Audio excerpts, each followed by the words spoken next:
clickbait, but there is a religion that is being formed around artificial intelligence. And I forgot to pull up the pillars because I was like, hey, you know what? I should do it outside and have this nice greenage. So I hope that you guys enjoy this. Tell me how my signal is, because I don't know. It's just the clouds are coming in and stuff like that. So we're getting some winds. So you probably won't hear it because I got the little fuzzy thing on. But we're going to be talking about AI having a religion, and we're also going to be let's see, what was the other talk? The AI. Fuck. All right. Well, I guess we're just gonna keep talking until we're through the different topics, because I've learned a lot of different stuff that's going on. This morning, well, let's talk about AI being a religion first of all, because I think that this is something that is all right. Thanks, Jeremy. This is something that it's not clickbait. It's real. It's so it's called um, W O WOTF, Wave of the Future. Okay, it's a religion started by there was, I can't remember the guy that wrote the book, but he's part of Silicon Valley. And what they're presuming now is that AI will actually become um, is that it will become a religion, and that its pillars are already being built, and that there are already people starting to worship at the altar of the altar of AI. And so this is actually going to make a play on Christianity, because it's going to offer eternal life by having you mold with the machines.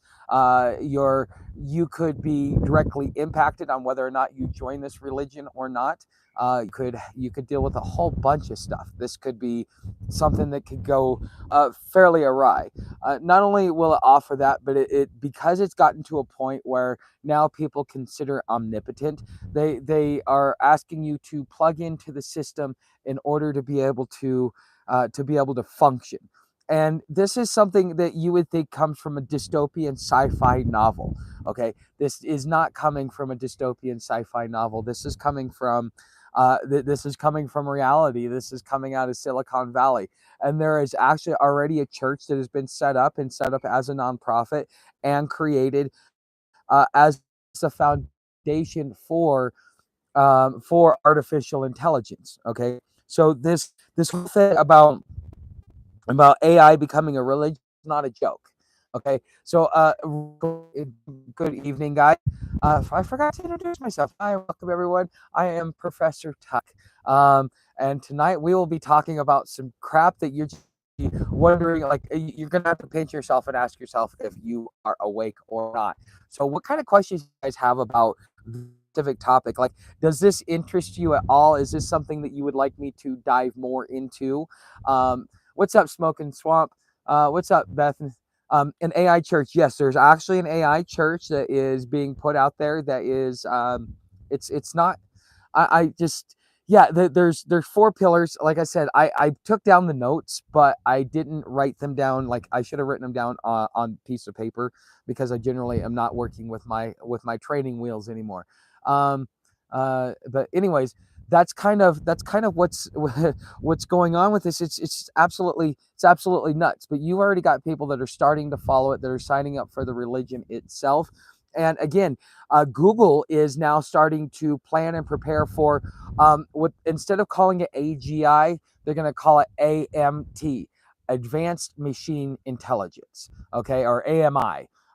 Instead of AGI, it's going to be called AMI. And Google is coming out with it. They're actually hiring a researcher that can research not only the language and how to do it, but what its impacts will be across industries, because that's going to directly affect Google's ad revenue. So now they have to figure out a way to pivot as they're doing this.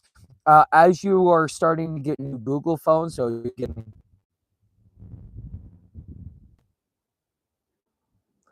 All right, am I back, guys? Okay, yes, I do like the topic. Topic is right up my alley. Yeah, okay. So what's up? So can you guys hear me, or did I get completely lost again? Because this is getting really pissy. This is really starting to piss me off.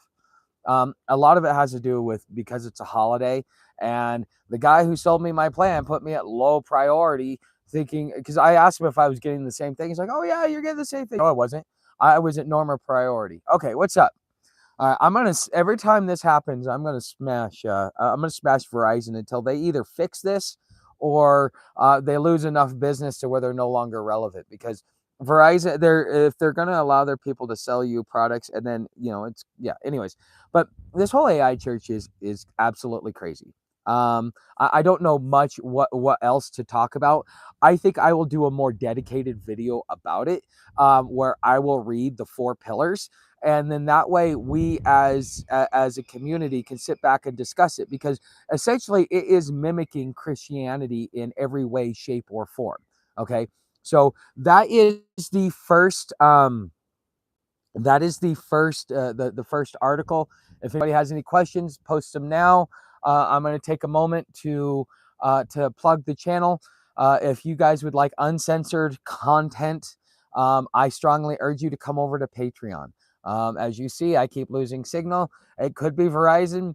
It could be, it could be my data is being monitored and I didn't say something right and they caused me to go down. Who knows? I don't know. I'm not going to sit there and play into the conspiracy theory, but I know some of you guys probably do. Okay. But at the end of the day, if you want to be able to get privacy and to be able to have a private community to be a part of, to network with, to pass things back and forth, whether it be knowledge or sending seeds back and forth, or, somebody has extra goods that they can trade away for something else that they need.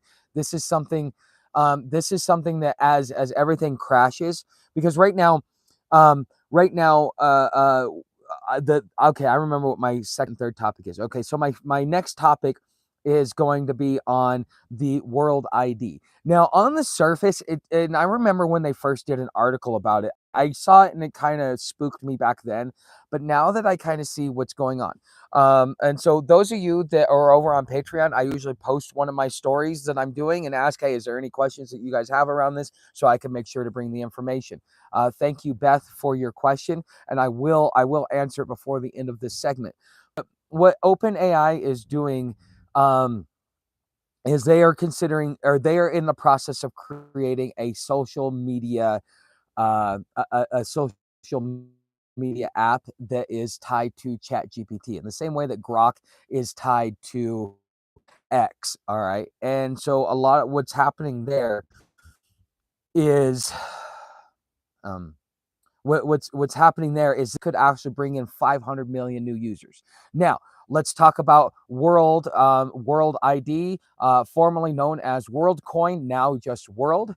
It has been brought into several countries. It has been brought into Kenya, and now it is barred and banned in Kenya. It has been brought into parts of Europe and has been barred and banned, or at least investigated as part of it, because of their full disclosure laws. It is being implemented in a lot of places, and some people are saying that this is something to be able to take advantage of the weak and the poor, because the reason why Kenya kicked them out is because everybody was checking the sign up ID, not because they needed the digital ID, but because they wanted the $50 in credits that they were going to have to figure out how to spend so that they could actually do something, because they saw it as some sort of value that, oh cool, I get $50 in coins. And so therefore they can go out there and buy something, but only places that accept World Coin. And so by this integrating into ChatGPT, this is not only going to expand their user base, but this is going to expand their notoriety, because what will happen is, by cause and effect, is this will get other companies such as X, or Facebook, or even YouTube, and all of these other ones. It will get them to a point where they will want to adopt it as well. And then you've got governments as well, and with the AI arms race, and arguing one of the participants, that may be part of the long-term plan. So in the crux of it, you might think that this is something that is that is not really that big of a deal, until you start looking at all the different ways in which it can be implemented, and how we're actually on the trajectory for something along those lines. Now, how does this thing work? Because their whole thing is, we're all about privacy. So is it privacy or is it not privacy? Because the argument is going to come, because right now they're saying that X is a ghost town. because it's being ran by nothing but chatbots, either through X or through Chat GPT, and it's just saturating the market to where nobody wants to go on there because they just want to see and interact with the human, not with the chatbot. So what they're doing, and what the guys to be able to bring this in is, well, we need to be able to prove that you are human. Okay, are you human or are you not? And by going and getting this digital ID or through World ID, then you would actually have the ability to prove that you're human. But what's the criteria? Well, you can go and you can actually sign up for it anonymously. You don't just need to give up all your information like you do for your state ID, like your social security, your birth certificate, all that other stuff that you have to give up just to prove your identity. There's no real proof of identity. Basically, it's tied to your alias. So if I my alias is Professor Tuck, if I decide to, have I lost signal again? Okay. I think Tuck deserves the Pulitzer Prize for outstanding performance in the field of excellence. Okay. Um, so this is something that that you do, all it is it's tied to an online alias. Uh, okay. That's tied to an online alias. And so what you do is you go in and you go into an orb and it scans your retina, the color of your eyes. And that is your digital ID. It's a passcode. You can even have it deleted and it just stays on your phone. But what happens if something happens to your phone? Now your identity is lost. And then, that creates a slippery slope of, well, how do we protect the identity? Oh, well, we need to keep it centralized. And then all of a sudden, well, the government goes, well, we want to do ID. So now we're going to require that everything that you do to get your driver's license, now we're going to tie that to that retina scan. And you guys are going to see like something that it's going to go kind of crazy in this way. And so this is the slippery slope that we're on to this whole digital ID. Now, where are places that you can go to not get caught up in a digital ID? Real easy.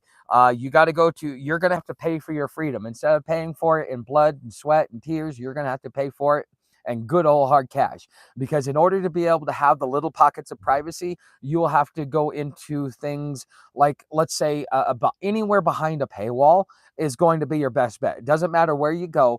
Even when you go to the Blaze Media and you're paying $10 a month or $12 a month for their subscription, you're behind that paywall, which means that's protected, it's private, and it cannot be taken down. Okay, and this is something that as an individual, if you're trying to get as privacy as possible to have those private conversations, but the thing is, it's all still going to be logged through your phone as well. I mean, there's going to be so many things that you're going to have to do to be able to get out of being monitored in technology that it's going to bring you to a point where you're going to have to either ditch all technology and you better okay, so in the free man movement, everybody looks to Lee Ropes. Okay, if you've ever been in that movement, you know what I'm talking about.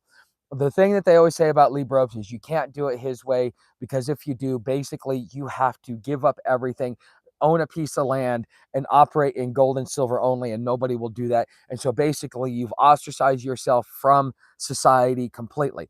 Well, in order to get away from this whole digital realm, this is the life that you're going to have to live. You're going to have to be poor, you're going to have to be off grid, and you're going to have to be incognito, because right now they are using surveillance drones. And if they want to be able to move off-gridders into the city so that they can have more control, or if they want to push you there for whatever reason that they choose, now you are vulnerable if you don't get some sort of camouflage. Okay. Unfortunately, this is the way it is. And as much as I would like to say, oh, this is a conspiracy theory, I'm a whack job, no, it's not. There's actually written fact about it, because I go and I find the sources that are actually talking about this, so I don't have to sit back and go, is this speculation or is this real? I'm finding and seeking out the sources. Now, whether or not those are reliable sources, that's another question to be answered, because in a lot of ways, it's almost like you can't trust anything anyways, and you just kind of have to sift through the BS and find what's real and what's not in this. Being behind a paywall is going to be way more important for your privacy as time goes along than you think. And that's only temporary. Oh, you guys want to see a cheeseburger? Cheeseburger's coming up here, and he's coming up fast. Here, as you guys see, there's cheeseburger. No, that's our Angus mushroom burger. It's coming over here. I wonder if it's coming over to say hi to Sam. I figure you guys would like to see this.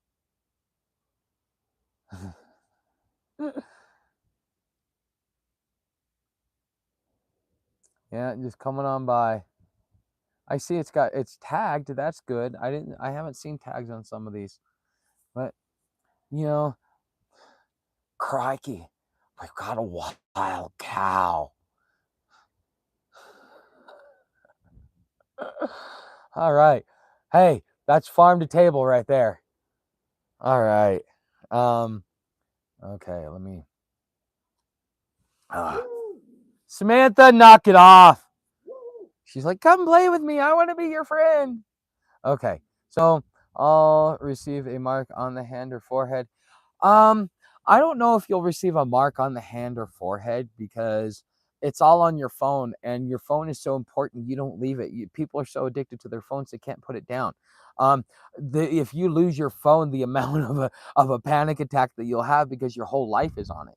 They don't need to give you a mark on your forehead or on your wrists and stuff like that. Now in Sweden, they did try that during the pandemic, um, but they did try it during the pandemic, but that is that was in like Norway or Sweden or something like that, and people were using it and liking it because it made it easier. All they had to do was scan their wrists, and that was their wallet and everything else like that.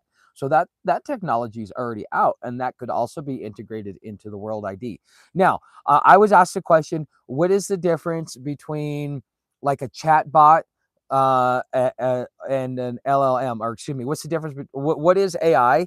And so I was asked, like, what is an LLM, a large language model? So an LLM is essentially, so the way that ChatGPT and the language is right now in artificial intelligence is it works on a model called LLM, large language model. So it takes, it has all this data, and then it compiles it down, and with its code, it uses an algorithm to be able to think deeper, to be able to dig deeper, and to be able to and to be able to reason, to be able to provide you with a with an answer. And so the code itself takes the large language model, like basically all the data in the world that they could possibly compile, and it sifts through that so quickly that it comes out and it spits out an answer that it almost seems omnipotent. Okay, but it's not. It's just it's technology, it's code, it's ones and zeros. It's nothing special. You don't need to worship it. I understand that some people may want to, but you just don't worship it. Okay. Now you also have like chatbots, like ChatGPT and Grok and all them. Those are chatbots, but they're LLMs. But their whole thing is it's about input input output. Whereas these large language models are allowed to be able to create agents. So they take different pieces, different LLMs, different language models, and it gets them all to work together under one hierarchical structure. That's probably the best way to help you understand like what ChatGPT is, what artificial intelligence is that right now it's code that sifts through a large language model or a large database to be able to get you your answer. And right now what we have is narrow AI. And what is narrow AI? Narrow AI is when it's task specific. So, for example, you can have a narrow AI that only does legalese; it sticks in the court, or that is a doctor, or that is a researcher, or that is a writer. And so, therefore, what it is it specializes in one function. It's great at that one thing, but if you ask it to do anything outside of it, it can't. And so that is the difference between what they're calling AMI, Advanced Machine Intelligence, and just a basic narrow AI. Narrow AI, it only does one specific function. Advanced machine intelligence means that it can go across function.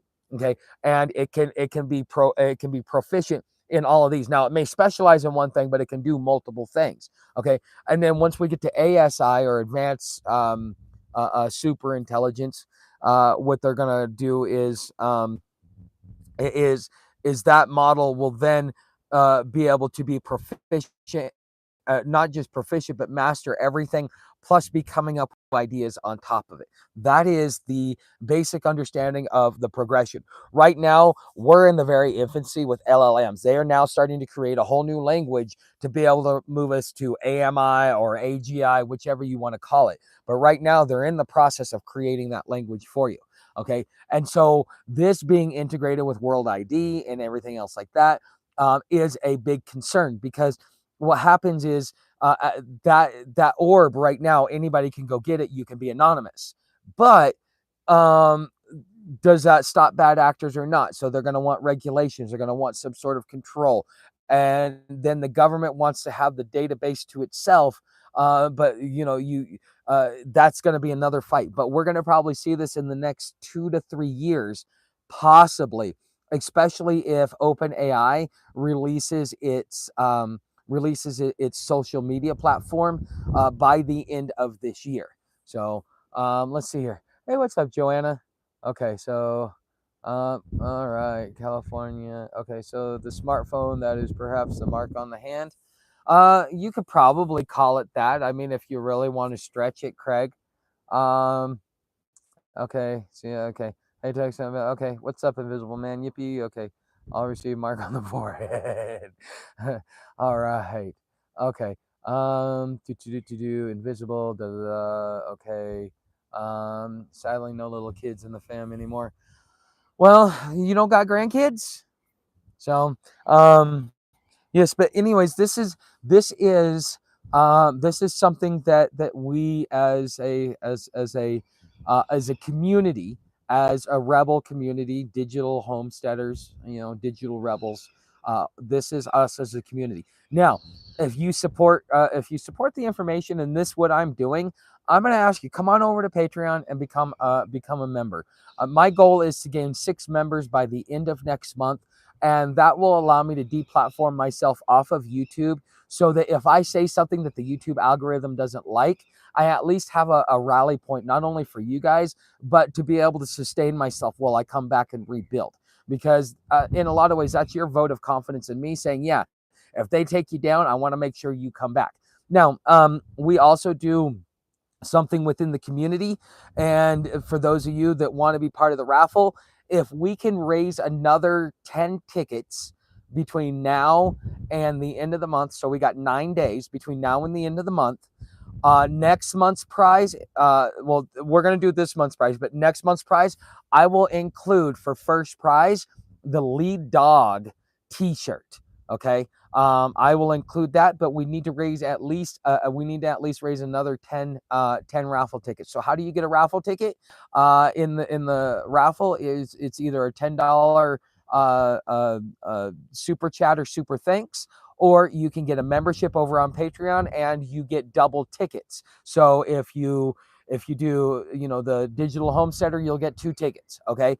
And then what happens is, first of the month, at least this month, it's going to be a free member. First prize is free membership to the Sovereign Operator, which will later be renamed to Inner Circle, and then also a free digital bundle off of my website, aihomesteader.com.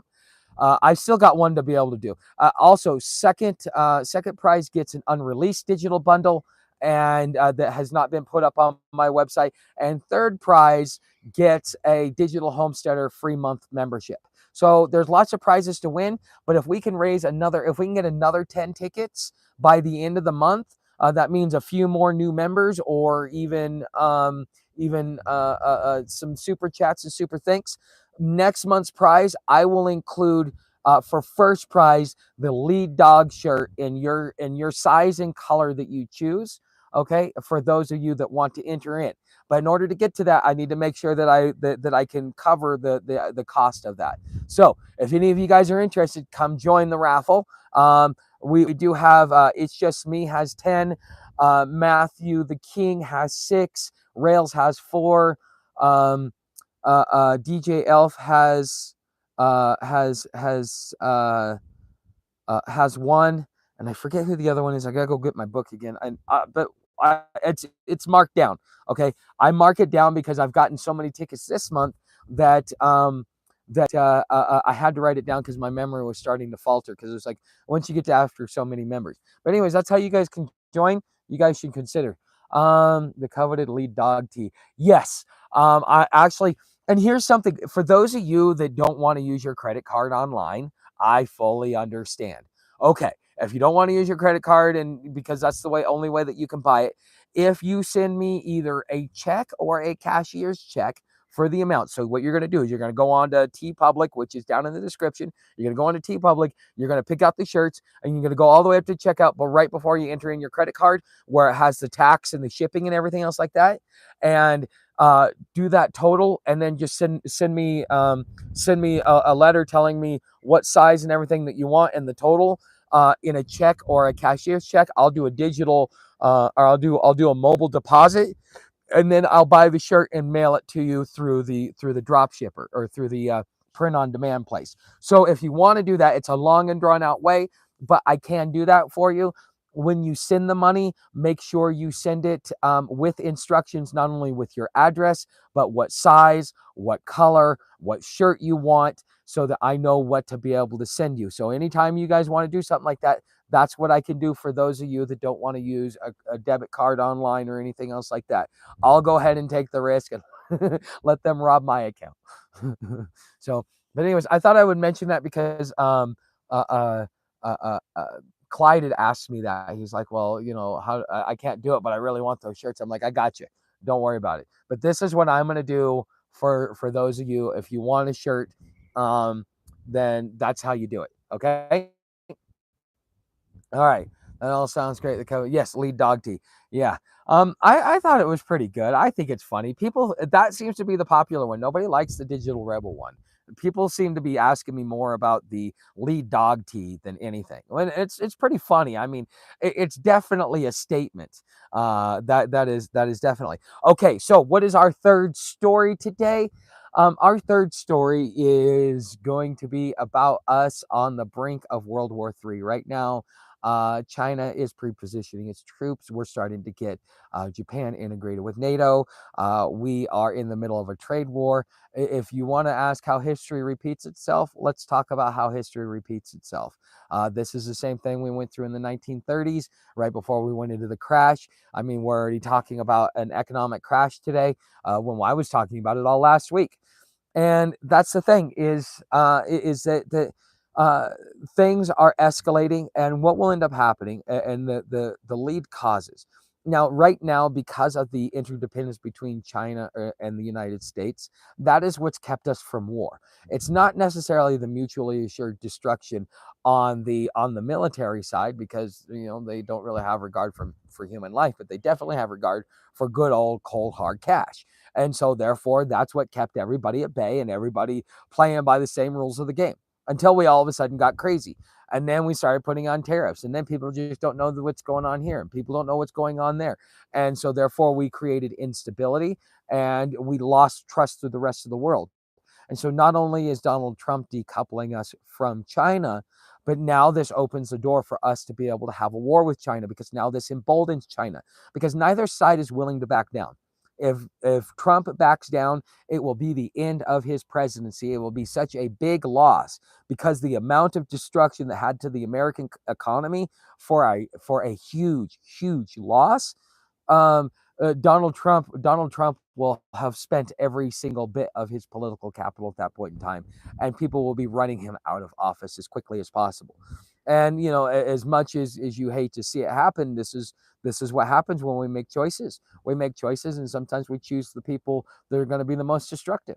And so by decoupling and emboldening China, China doesn't want to doesn't want to uh, uh, uh, uh, necessarily fight us, but they're being backed into a corner because Donald Trump is directly going after the CCP.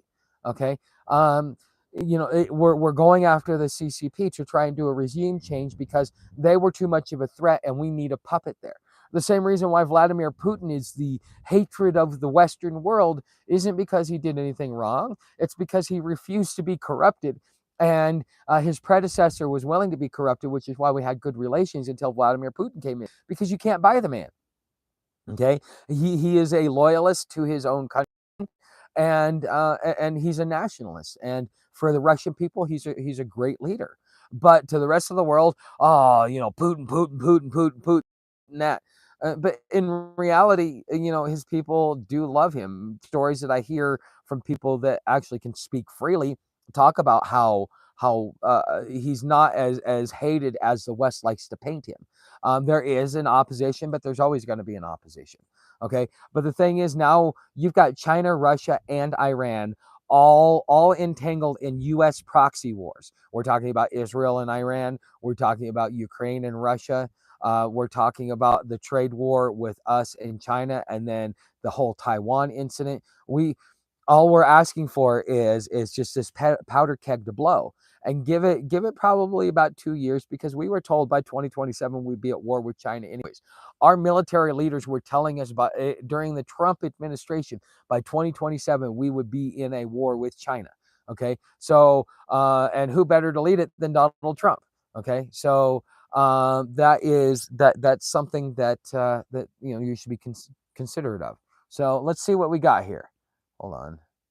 Okay, so let's see. Okay, that sounds good. Okay, do we as people never learn a lesson, or what? Structure of families are more broken, so young don't learn from elders anymore. Generational breakdown.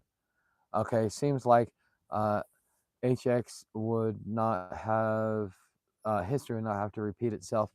Um, it has to repeat itself partly because of our short lifespan. If we had longer lifespans, I don't think history would repeat on as short as cycles as it does, because we would have the knowledge and wisdom. Imagine if you were born in 1900 and you're now 127 years old and you get to live to be 500 years old. If you were born in 1900, you already figured out the first war, and you probably wouldn't have had the second or the third war. But because we have such short lifespans, it allows us to repeat history in quicker cycles. And each time we get more and more destructive when we do it. And that is proof in World War I, World War II, World War III, and now we're going into World War IV. And for those of you that do not know what the official World War I was, now there is a propaganda reason why they call it World War I and World War II. But the first real world war was the 7 Years' War that was started by George Washington and his incompetence. It actually embroiled the whole globe at that point in time, and brought most of the nations to their knees. And by doing that is what led to the American Revolution. And so we had that war, and then we had the war of, what was it, 1912, and then we had the war of 1939. Okay, so those are the 3 world wars that we've already had, technically. But by propaganda, you say, well, we're in World War IV. People look at you like you're crazy because they don't actually know their history. And that's another thing. Growing up, so many people said, I hate history. But I've got plenty of friends that say, man, I hate history, but I love listening to you talk about history, man, because you make it interesting, because it's a story. And I think people are so busy memorizing dates and places and stuff like that they forget that there's a story. And with every story, there's a plot, there's a moral and a lesson to be learned. And so therefore, if you look at it from those lens, history will become much more interesting, because instead of going and reading a sci-fi book that's fiction, you can go read a non-fiction book that will give you the same thing if you look at history in that form. Okay. There's a pretty darn good answer, Professor. You just may be up for a Pulitzer. You guys are stroking my ego tonight. Come on now. Um, Being a YouTuber makes you narcissistic enough. I don't need to continue to become a narcissist. Because it's like, I'm the star of the show. No, I'm not. You are. I'm just here fucking your personal muse going, here, pull my puppet strings. So, Tug, did you try to move to the other side of the trailer? Might be better connection there. If I do, no, I think that the problem is the direction in which I have it pointing. I have it pointing that way versus that way, which if I have it pointing that way, it would probably be closer. Am I losing signal again? Yeah, it seems like I am. Okay. So, all right, guys, I'm going to give you guys an open topic. So whatever questions you want to ask me about today's topics, today's news, or what I see coming, any questions you want to ask that are news related or topic related, let me know. Do it in all caps. and we will and I'll answer those. I want to cover. I already did the 2 stories this morning. So what I'm going to start doing is I'm going to be doing 5 stories a day, but I'm going to put 2 of them in video, and then I'm going to cover 3 in my nightly live stream. That way, I don't have to keep downloading the live stream and stuff like that. Now, on certain topics, I may go download certain live streams and reclip them out. But I would kind of like to be able to have, it takes me about an hour and a half to download it, upload it, download it again, and then upload it to the next place. And so like I have to like from my laptop to Google Drive, from Google Drive to my phone. Excuse me, from my laptop, excuse me, from the cloud to my laptop, from my laptop to Google Drive, from Google Drive to my phone, and then from there I can start editing it. On what front do you think China will attack? If it should happen, AI, space, or naval? Um, right now they're having really good luck hitting us economically. That's my real thought. I miss breakfast with Tuck. Well, you can come in the mornings. Could you please do a real deep dive into the church you talked about? I will, occult. I will. I will do a dedicated video for it tomorrow. Now it may be somewhat scripted, or I'm gonna read some because I need to read the pillars, because once you hear it, it's like, okay, because I can't remember. It's too deep. I guess that's the easiest way to put it. But as far as what, okay, so here's the real thing. According to, so I started this game called Conflict of Nations World War III. My gaming channel, the one that I'm trying to sell for $100, that channel. And I originally started it because Billy Meyer said that Russia would hit like Warsaw, it would hit Berlin, and then it would hit the capital of Austria with nukes, and then they would come in through the north, and they would they would drop down. Okay, let me try this strategy and see how it works. And what ended up happening was it was such an easy win. I mean, and I was playing slow speed. I didn't know what the hell I was doing. It was my first game. I didn't even understand the units. But by following that strategy alone, it's basically a win-win situation. I mean, you didn't have the nukes at the beginning of the game like you do now, but it was something. So for China,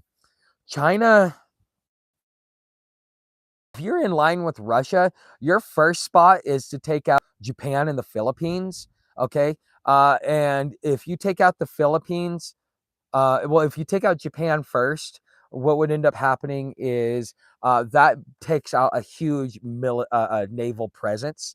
And then if you take out the Philippines in conjunction with that, that basically cuts Taiwan off, and Taiwan cannot be rescued at any point in time.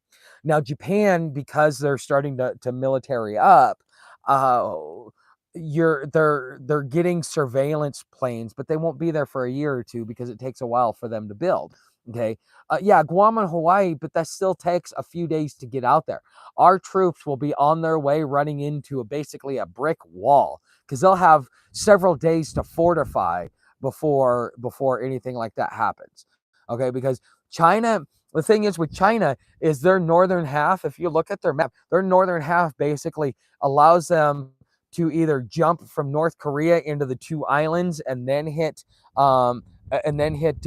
Japan, which would probably be a dumb move, because now you're giving Japan some sort of indicator that you're coming. So you're going to always take the biggest bite first, because if you're going to secure an area, you need to take down the one that's going to give you the most the most headache. And I think that Germany, or excuse me, the Japan is going to do that.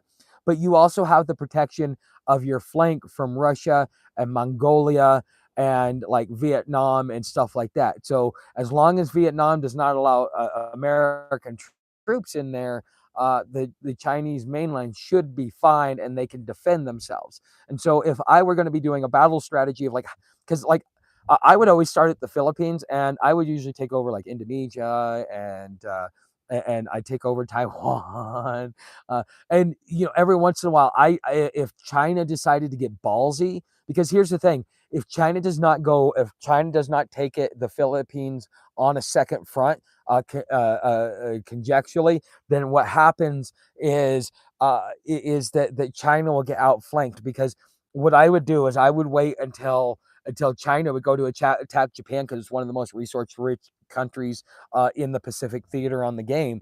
And I would wait for them to go in there. Then I would come in there and take all their cities. And then not only did I kill their production, but I've also got backup units in my cities to be able to protect. And so that's how you do an end around. So this would require that China does a two-prong approach, especially of how they're dealing with the West, because Indonesia it goes by European doctrine, and they're not gonna get involved. Now, Europe wants to get involved with Russia, and so we will probably have NATO on the Russia front while the American Navy deals with the Chinese military. And that's just my opinion based upon playing a war game that was based upon the unfolding of World War III or World War IV. So it's a great game if you want to understand not only how military works and how units move around the board and things like that. It gives you a real insight. Not only that, one of the things about the game is you've got foreign military officers, including European military officers, that go on that game as part of their training to be able to get better at tactics and strategy. And those guys will do an end around, but you can, yeah, like a lieutenant will just smack you around because man, those guys know what they're doing. But I learned a lot from those guys, and that's just my overall thing. So let's see here. Okay. They might try South Pacific Naval Brigade and anti-ship land missiles. Well, they've got a lot of what is it, A2, D2 weapons, area denial weapons, and so that's really what's going to grind down the U.S. Navy to a halt, because China mastered fireworks. They were the ones that invented fireworks, so they're going to be able to shoot those rockets, and all those ships are going to be targets. And between drone warfare that they're getting supplied to them from the Iranians, and the safety blanket of not being outflanked with the Russians not being with the West, China basically has a full on. It has to take out the Philippines and Japan, because it will take Japan longer to get to China than it will the Philippines, because the Philippines are right there on top of them. So I mean, it's something you got to think about. Okay. In my opinion, they might try ship land missiles. Yeah, I mean, there's a possibility of it. By 2027, they're supposed to have 80 submarines, and we've only got like 160 something of them. So they've got half of our submarines. Okay, these guys are building ships faster than we can, and they're putting them in the water. Now, the Chinese military has one big black eye that it needs to be accountable for, and that big black eye is corruption. I just listened to a report coming out of China about all the different leaders that got caught for corruption, and the American government actually kind of outed them for being corrupt and gave evidence to the CCP. Which is what started that whole investigation to begin with. And now some of Xi's closest allies are getting caught up in it, because now they're starting to look at the officials instead of the military. And so there is a lot of corruption within the Chinese military, which makes it inefficient. Once the Chinese military figures out a way to be able to figure it out, and they've got to be battle ready by 2027 anyways. And it's something that you're going to have to really consider. But the one weakness that China has is its corruption in its military. And the one weakness that we have is a woke and soft military. Even when I went into 99, they were starting to issue stress cards. The Marine Corps was the only one that didn't. They're like, we don't want pussies. You want to be a pussy, go over to the Army. You ain't ready to be a Marine yet anyways. So, and now they've got stress cards, and they're worried about the mental well-being and coddling and stuff like that. It's not nearly as rough. Now these kids think it's rough, but it's not nearly as rough. I mean, try accidentally having your eyes follow your DI, and then have him tell you to stand at attention as he comes and whispers in your ear and tells you, if you look at or stare at him ever again, he's going to toss you out that portal, and he's going to pick you up, drag you up, and throw you out again just to make sure you're dead. That is what a DI told me, and that's why, like, I stopped looking people in the eyes. I learned how to go cross-eyed, and they'd sit there and they'd be like this, and no, I'm getting thrown out a window. That's what it was like in boot camp in the 90s, and even in the 80s, it was even rougher than that.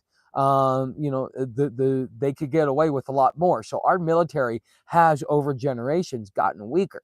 As we've gotten smarter, we've gotten weaker. We do not have a battle hardened military that is going to be able to go near peer like this. We've been playing whack-a-mole with a bunch of people in sandals in the desert, and that's not going to be what the next war is. We've got China that is a near peer. We've got Russia that is a near peer.